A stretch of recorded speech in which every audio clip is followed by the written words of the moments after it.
Today, Health and Human Services Secretary Robert F. Kennedy Jr. announced a major overhaul at the department. The move will slash 10,000 jobs, including positions at the CDC, the FDA, and more. To help us diagnose the impact, we are joined now by CBS's chief medical correspondent, Dr. Jon LaPook, for tonight's interview. Good doctor, good to see you. So let's talk about the likely repercussions here, short-term and long-term. This is going to have a real effect. It will, Maurice. You know, short-term, we're talking about 3,500 jobs being cut from the FDA and 2,400 from the CDC, 1,200 from the NIH. So, of course, that's going to hurt the people who are let go, right? But what's behind that? You know, RFK Jr. talked about radical transparency. I'd love to see the analysis, the document of, like, what are the risks and the benefits of all this? One of the places that got cut, we just found today on the website, is grants to the Texas Department of State Health Services. $877 million is being cut. So this is a state that's having a measles outbreak right now. You know, what's behind that? I'd love to know what are the potential harms to it in terms of, as well as the benefits, obviously, of getting rid of waste. We love that. In the long term, I'll give you an example.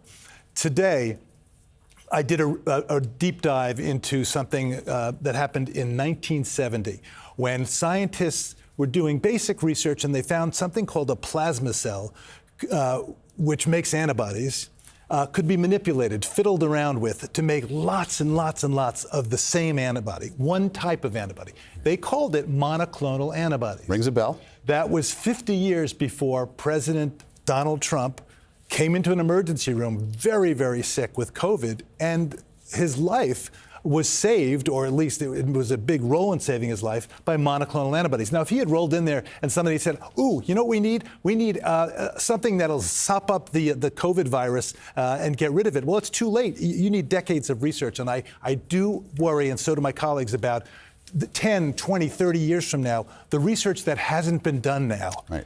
Somebody not having it available. That was a 50-year process you're talking about. Exactly. Trump said they're going to increase the number of scientists with this move. I'm trying to figure out how that works from a math standpoint. I'm not a math person, but you tell me. I don't understand either, and I would love to see the math behind it, okay? Again, our researchers took a look, right? This is from the website on the HHS. More than $100 million in grant cuts just from February 20th to March 20th. That's in a month.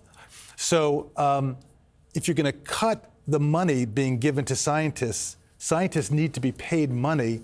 There may be some math there and some moving money from here to go to there, but I'd love to see what that is. And I do worry about the fact that there are, and I've heard already, there are people in high school and college who are thinking, I don't know if I want to go into research. Research is tough anyway. You have to apply for these grants. It takes about a decade for somebody to be grown into being a full-scale researcher.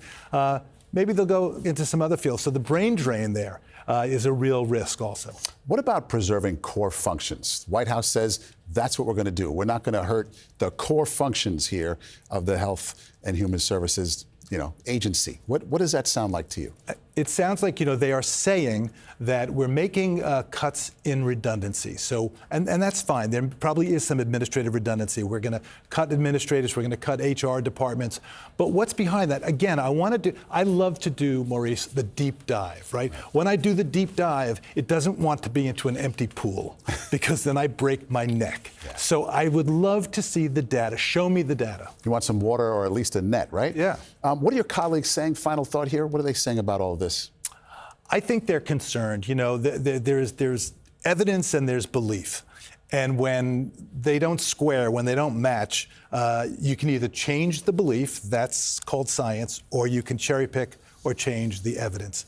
And the fear is that as we're coming along, we're talking about evidence and we're talking about showing people the data and radical transparency.